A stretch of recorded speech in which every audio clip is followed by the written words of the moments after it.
तोहरे भजन हम रात दिन गायब हो, तोहरे चरनिया में जिंदगी बिताइब हो। तोहरे भजनिया रात दिन गायब हो, तोहरे चरनिया में जिंदगी बिताइब हो।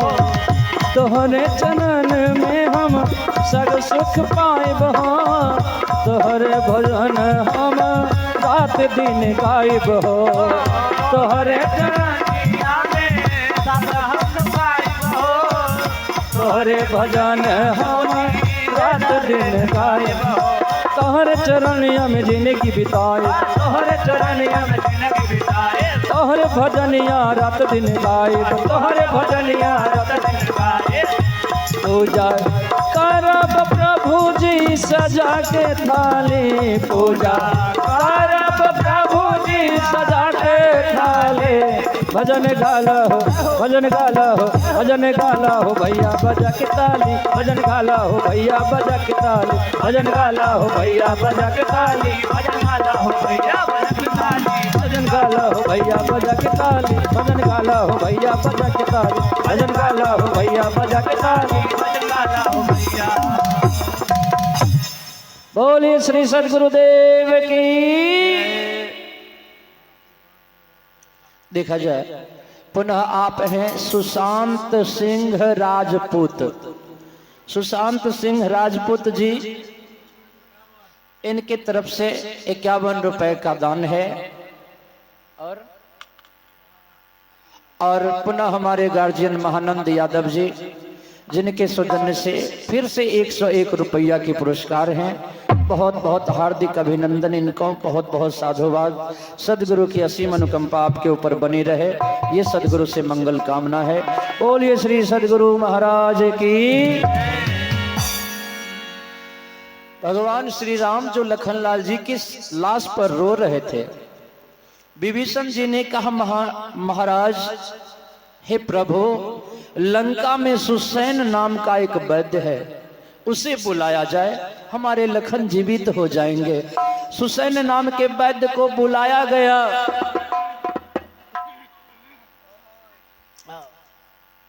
सुसैन नाम के वैद्य को बुलाया गया और वैद्य सुसैन ने हनुमान जी से चीन जाके द्रोणागिरी पर्वत से संजीवनी बूटी लाने के लिए हनुमान जी को भेजा गया। और सुबह होते होते हनुमान जी को संजीवनी बूटी पीस के पिला के जिलाया गया। और जो ही लखनलाल जी संजीवनी बूटी मृत संजीवनी का पान करके सजीव हुए, रावण के दरबार में लंका में कोलाहल मच गया।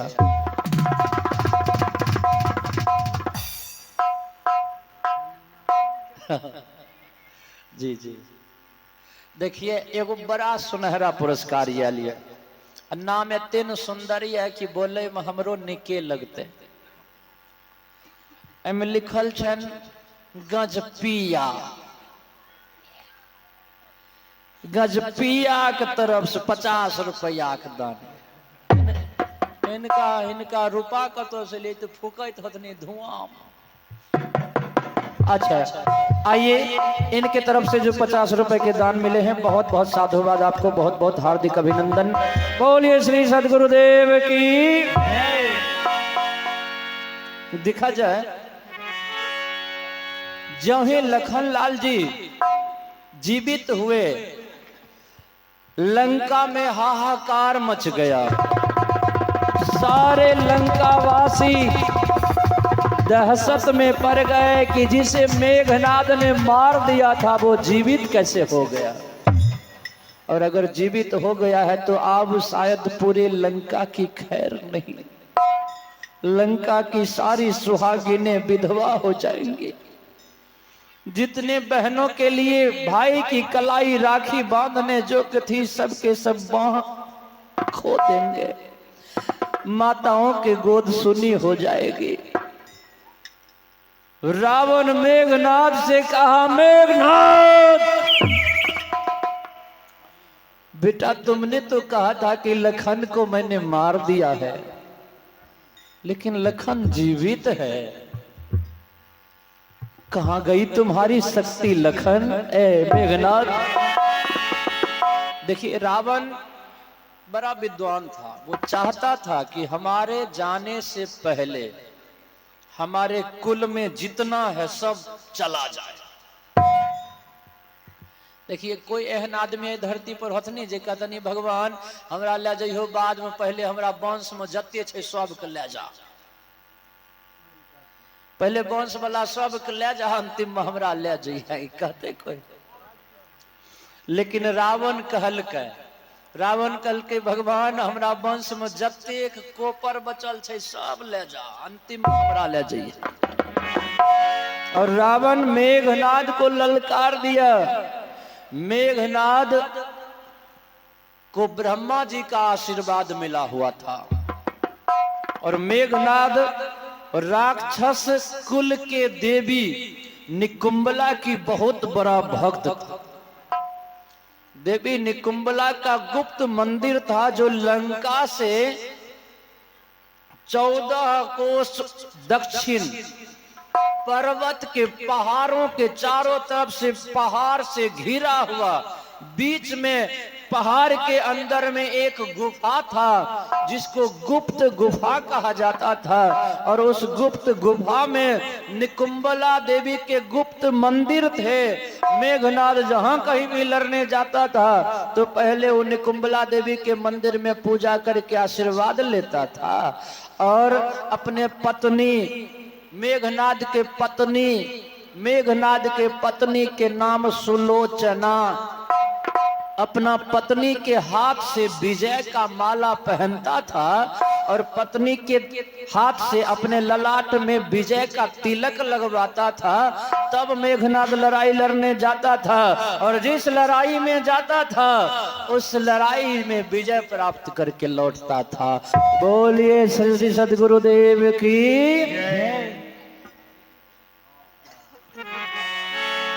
देखा जाए मेघनाद निकुंबला देवी के गुप्त मंदिर की ओर प्रस्थान कर रहा है। पिताश्री, लक्ष्मण को मैंने मार दिया था, दोबारा लक्ष्मण जिंदगी पा लिया तो क्या राम विजय प्राप्त कर लेगा? नहीं पिताश्री, मैं ऐसा होने नहीं दूंगा। अभी मैं जा रहा हूं और बिना पत्नी को बताए, बिना माँ को बताए और किसी को भी नहीं बताया मेघनाद 10-20 गो मोटा मोटा शक्तिशाली योद्धा को साथ किया, रथ पर सवार होकर पहुंच गया निकुंबला देवी के मंदिर। निकुंबला देवी के मंदिर में पहुंच के मेघनाद निकुंबला देवी के चरणों में होम जाप करना शुरू किया। हवन कुंड जलाया और हवन कुंड में आहुति देना शुरू किया है। ओम ऐं ह्रीं क्लीं हूं फट स्वाहा, ओम ऐं ह्रीं क्लीं हूं फट स्वाहा, ओम ऐं ह्रीं क्लीं हूं फट स्वाहा। मंत्र का जाप करना शुरू किया और निकुंबला देवी के गुफा के अंदर से, उस गुप्त मंदिर के अंदर से हवन का धुआं निकलने लगा। हवन का धुआं निकलने लगा। इधर रामा दल की ओर शांति थी, लेकिन जो ही वो गुफा से धुआं निकलने लगा, आकाश में विचरने लगा, उस धुआं को देख के रामा दल वाले विचलित हो उठे, भगवान श्री राम विचलित हो उठे। इधर मेघनाद निकुंबला देवी को मना रहा है कि पान फूल नेवता भेजबली ये मैया, कि पान फूल नेवता भेजबली ये मैया, कि माई हो, कि माई हो, कि माई हो, अब घरे हमरा तो बोलवली ये मैया, कि माई हो, अब घरे हमरा तो बोलवली ये मैया। पन फूलाने वाला भेजबली ये मैया, पन फूलाने वाला भेजबली ये मैया, कि माई हो अब घरे हमरा तो के बोलवले मैया कि माई हो अब घरे हमरा तो के बोलवले मैया।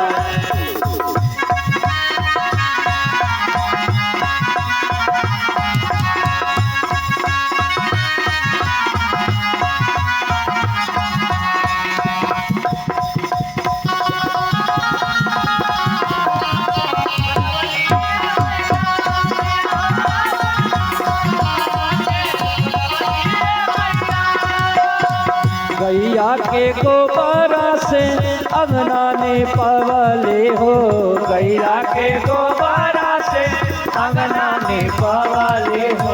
कन फूल पचौर में बा असनी सजवाले हो, कन फूल में बा सजवाले हो। गैया के गोबरा से अंगना ने पवले हो, कन फूल पुष्टान में बा नारियल मंगवाले हो। गई पंडित के नेवता भेजवले मैया, पंडित के नेवता भेजवले मैया। कि माई हो कि माई हो कि माई हो अब घरे हमरा तो के बोलवले मैया। कि माई हो अब घरे हमरा तो कि माई हो अब घरे हमरा तो के बोलवले मैया। कि माई हो अब घरे हमरा तो के बोलवले मैया। कि माई हो अब घरे हमरा तो के बोलवले ये मैया। मेघनाद निकुंबला देवी के मंदिर में हवन कुंड में आहुति दे रहा।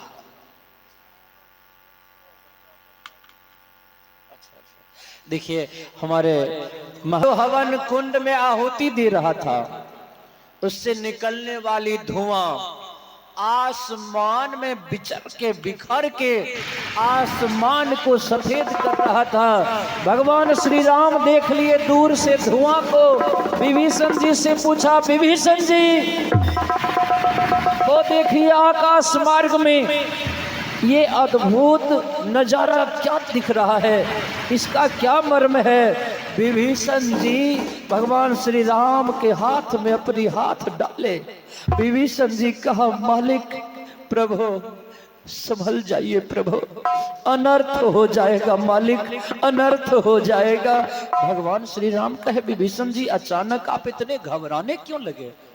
विभीषण जी कहा मालिक ये घबराने की ही बात है प्रभु, वो जो आकाश में दिख रहा है वो कोई तारा नहीं है। विभीषण जी कहा मालिक ये कोई नजारा नहीं है भगवान। हे मर्यादा पुरुषोत्तम, हे असरन शरण, हे दीन बंधु, हे गरीब नवाज, हे प्रभु ये मेघनाद के द्वारा निकुंबला देवी के गुप्त मंदिर में की जाने वाली हवन कुंड में आहुति से निकलने वाली धुआं है। मालिक संभालिए मालिक अपने आप को, मालिक ध्यान रहे मालिक। अगर मेघनाद ने निकुंबला देवी के मंदिर के उस जग को पूरा कर लिया तो फिर आप ही नहीं मालिक, समस्त तीनों लोकों के देवी और देवता मिल के भी मेघनाद को मार नहीं पाएंगे।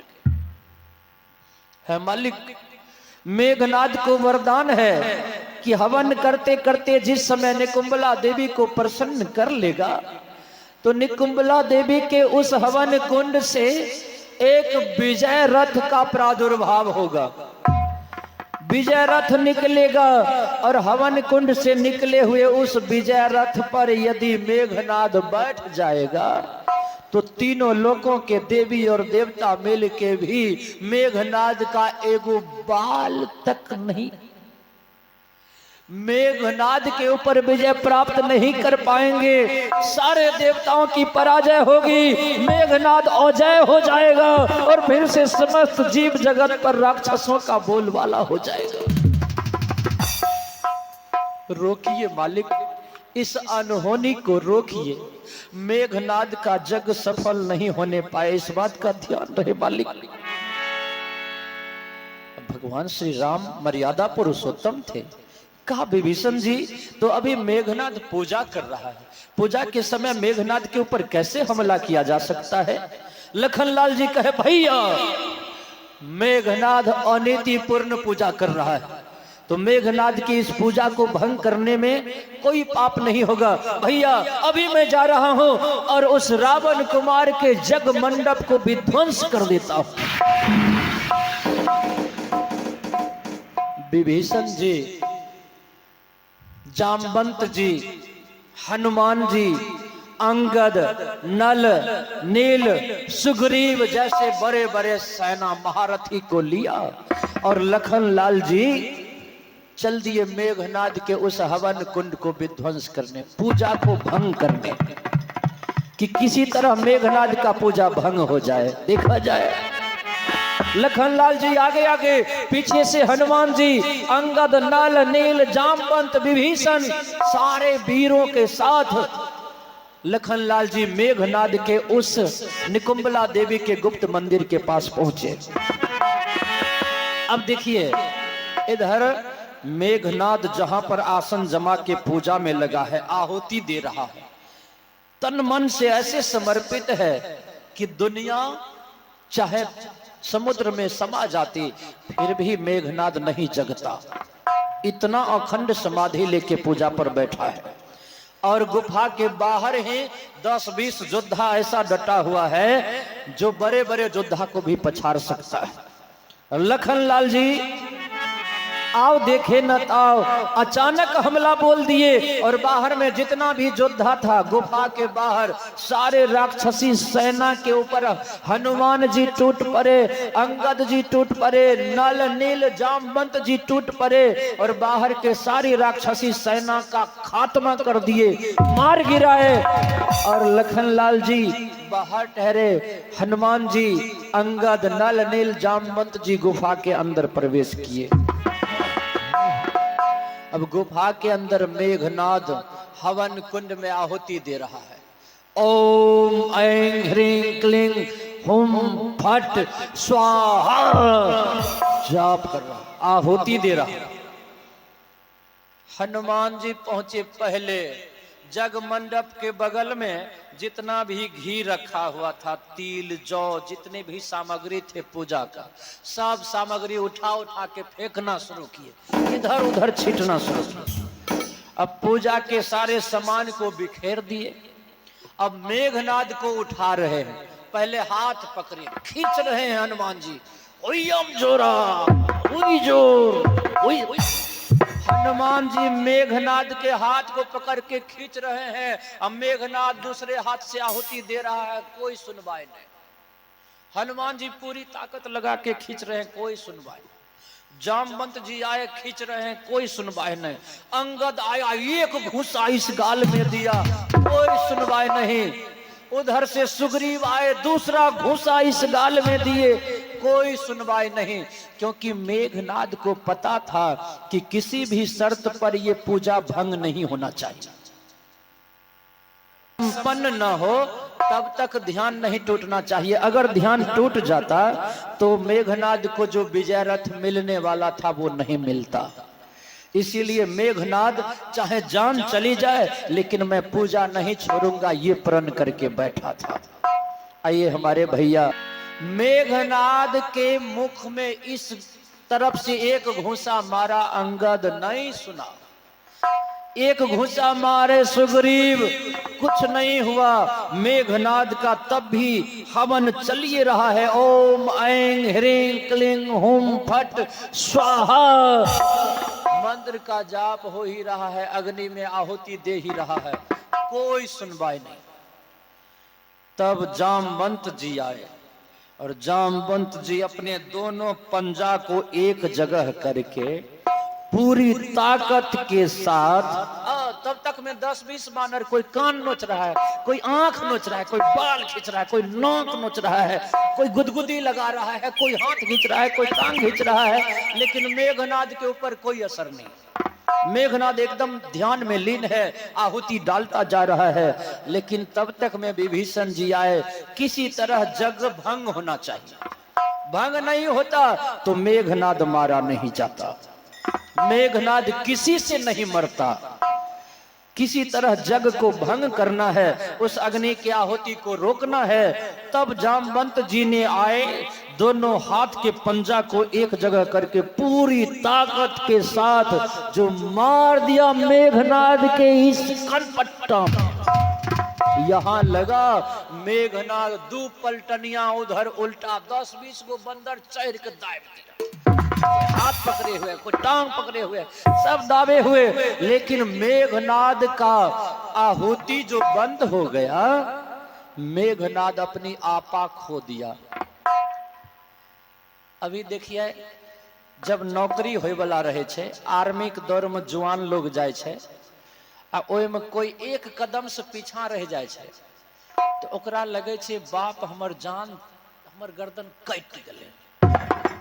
अभी गर्दन बचबै के लिए ओइ बड़का पदाधिकारी के पैर में लिपट जाय छे, कमर में लिपट जाय छे, सिर पटके लगे छे, सर कृपा कीजिए, सर प्लीज सर पास कर दीजिए, पास कर। इतना बड़ा उपलब्धि को प्राप्त होने से वंचित रह गया।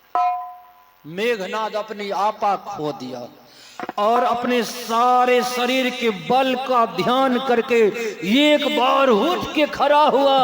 एक हाथ हनुमान जी को हनुमान जी 4 पलटनिया, एक हाथ अंगद को अंगद 4 पलटनिया, एक हाथ सुग्रीव को सुग्रीव 4 पलटनिया, एक हाथ नल नील को 2-2 हाथ 4-4 पलटनिया। सारे बंदर सेना अल्टा पलटी कर रहे हैं गुफा के अंदर। मेघनाद दौड़ के निकल गया बाहर, रथ पर बैठा और रथ को सीधा हाँकता हुआ उत्तर दिशा की ओर। पर्वत के चोटी पर, पर्वत के चोटी के नीचे एगो बरगद का पेड़ है और उस बरगद के पेड़ के नजदीक काल का मंदिर है। मेघनाद रथ को दौड़ाता हुआ चल दिया है उस मंदिर की ओर। अब देखिए उस मंदिर का रहस्य क्या है। मेघनाद को यह वरदान था कि जिस दिन मेघनाद लड़ाई के मैदान में जाएगा और पत्नी के हाथ से तिलक करवा लेगा, और मेघनाद की पत्नी सुलोचना सती नारी थी, और सती सुलोचना अपने पति के गर्दन में विजय माला पहना देगी, और तब मेघनाद बाहर निकलेगा और उकाल के मंदिर में पहुंच के बरगद के पेड़ के नीचे एगो भैंसा का बलि देगा, और भैंसा का बलि देके तब मेघनाद लड़ाई के मैदान में जाएगा तो दुनिया की कोई शक्ति मेघनाद को हरा नहीं पाएगा। देखिए ये सब रामायण की गुप्त बातें, साधन से ऐसी ऐसी साधना है जो देवताओं को बस में कर सकती है। मेघनाद भी वो सारे योग सिद्धि जानता था।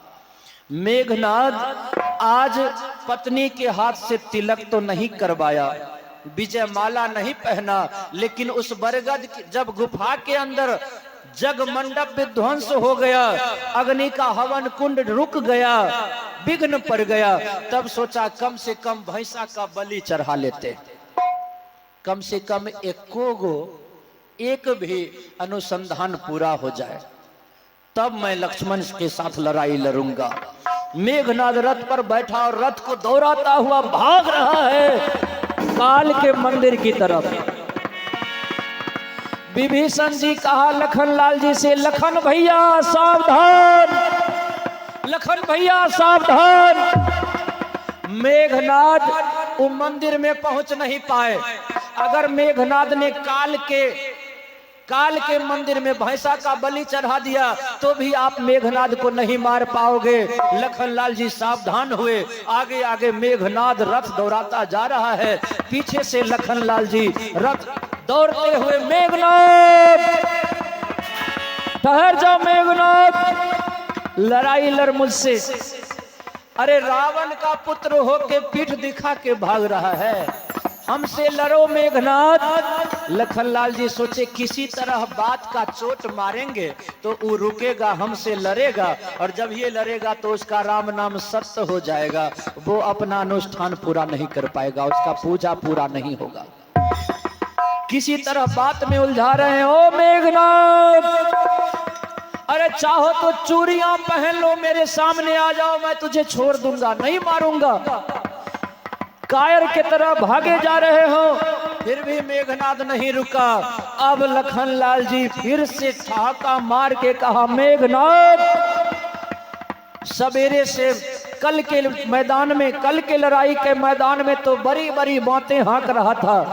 ये कहता था कि मैं वीर योद्धा हूँ, मैं रावण का पुत्र हूँ, लेकिन आज मुझे एहसास हो रहा है कि तेरे रगों में रावण का खून नहीं है। ओ मेघनाद, तेरे रगों में रावण का खून नहीं है, लगता है तेरा बाप रावण ने तुझे पैदा नहीं किया, तेरी माँ ने शायद नाजायज तुझे प्राप्त कर लिया। मेघनाद को ऐसी बात जो मारे लखनलाल जी, अब मेघनाद एक बार चारों घोड़े के लगाम को खींचा, रथ ठहर गया।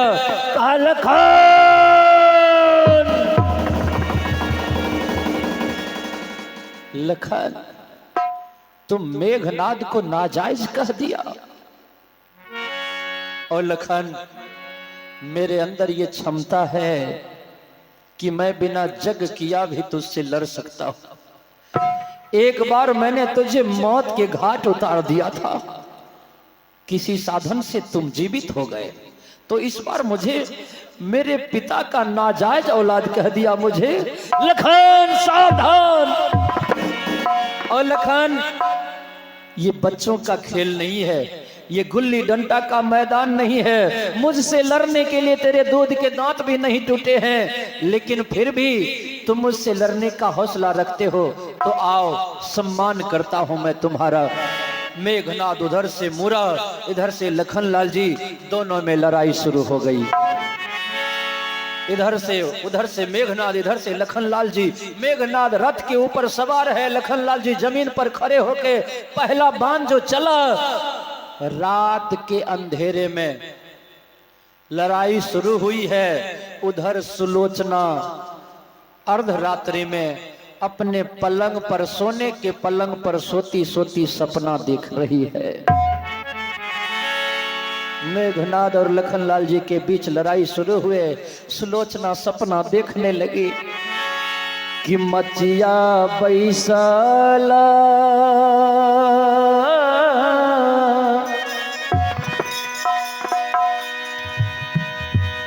रानी मंदो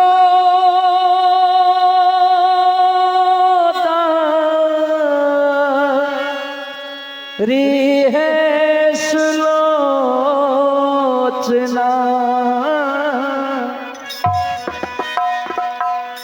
आसासु से अरजिया करती नहे,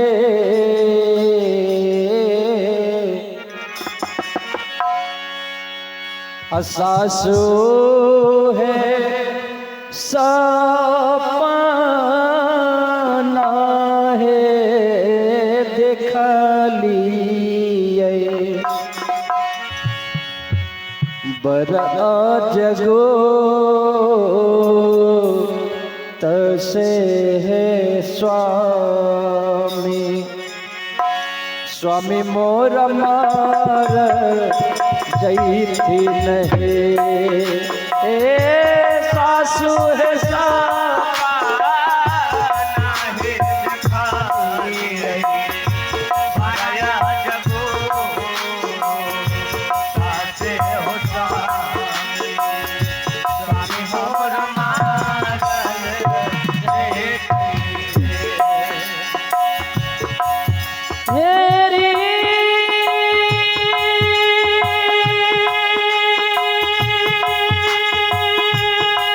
Oh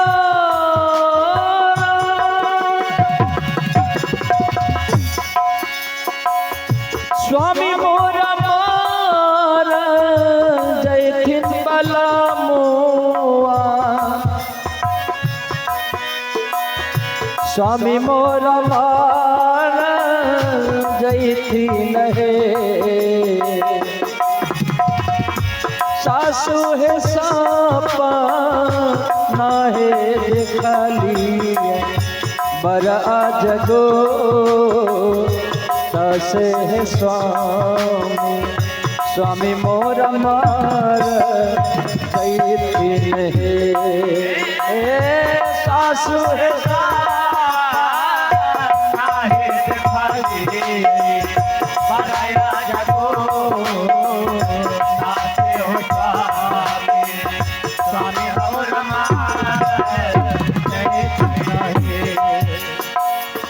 सात समुद्र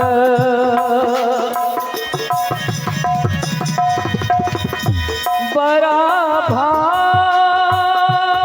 भारी है सैना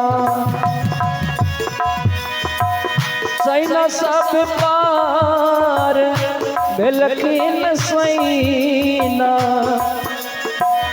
सैना सब पार